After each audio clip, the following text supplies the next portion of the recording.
Hello student, कैसे हो आप?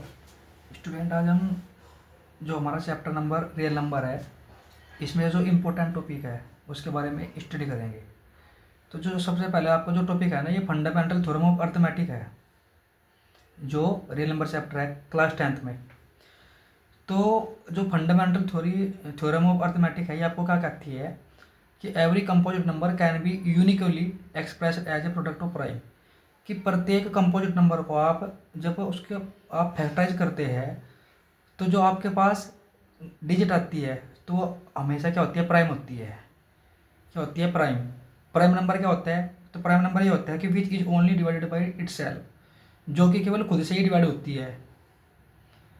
प्राइम नंबर केवल खुद के टेबल से ही डिवाइड होती है, एक्सेप्ट वन, वन को छोड़कर।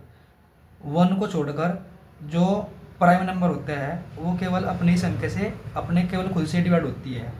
जैसे एग्जांपल टू, टू केवल अपने टेबल से डिवाइड होता है।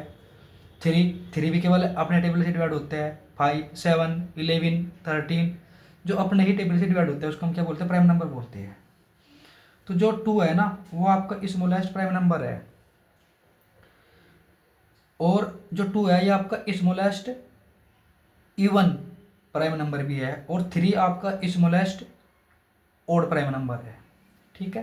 तो एग्जांपल दे रखा है यहाँ पर इसका मैंने कि अगर आप 140 के फैक्टर करोगे, अगर आप 140 के फैक्टर करोगे, तो जैसे आप दो को दो से 140 को काटोगे तो आपके पास आंसर कितना आ जाएगा? 70 आ जाएगा। ऐसे ही जैसे आपने 70 को फिर 2 से काटा, ये आपके पास 35 आ जाएगा। फिर आपने 35 को 5 से काटा है, आपके पास 7 आ जाएगा। फिर 7 से आपने 7 को काट दिया, एक बार कट जाएगा। तो ये जो आपके पास जो फैक्टर है 2 2 5 7, तो आप इसको ऐसे लिख सकते हो 2 मल्टीप्लाई 2 मल्टीप्लाई 5 मल्टीप्लाई 7।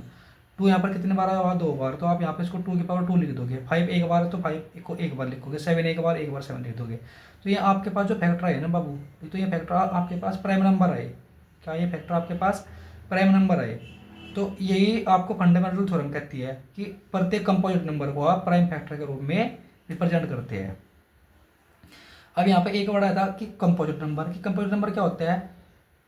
अगर किसी, ये कंपोजिट जो नंबर होता है ये आपका प्राइम नंबर का अपोजिट होता है। इसमें क्या है कि if it has at least one factor other than one, अगर इसका एक से कम कोई ना कोई फैक्टर हो, अर्थात जो आपके कंपोजिट नंबर होते हैं ना, ये अपने टेबल से तो कटती है, ये दूसरे से भी कटती है। जैसे 4 6 9, ठीक है।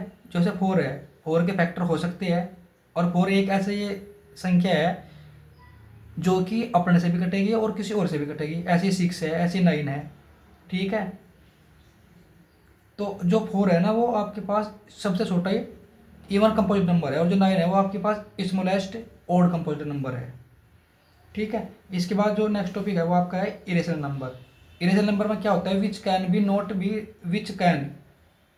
Not be written in the form, जिसको आप पी अपॉन क्यों के फॉर्म में नहीं लिख सकते, जहाँ पर क्यों की वैल्यू क्या है? Is not equal to 0, and P and क्यों है one as S C F. और जैसे आप पी और क्यों का क्या निकाल लोगे? आप एस सी एफ निकाल लोगे, तो वो कम से कम आपके पास एक आना चाहिए। जैसे कि आपके पास √2 √3 √5 √7 which is not perfect square, क्योंकि आप इनका अंडर रूट नहीं निकाल सकते। तो इसलिए क्या होता है? आपका इरेशनल नंबर होता है। पाई भी आपका इरेशनल नंबर होता है। पाई भी क्या होता है? आपका इरेशनल नंबर होता है।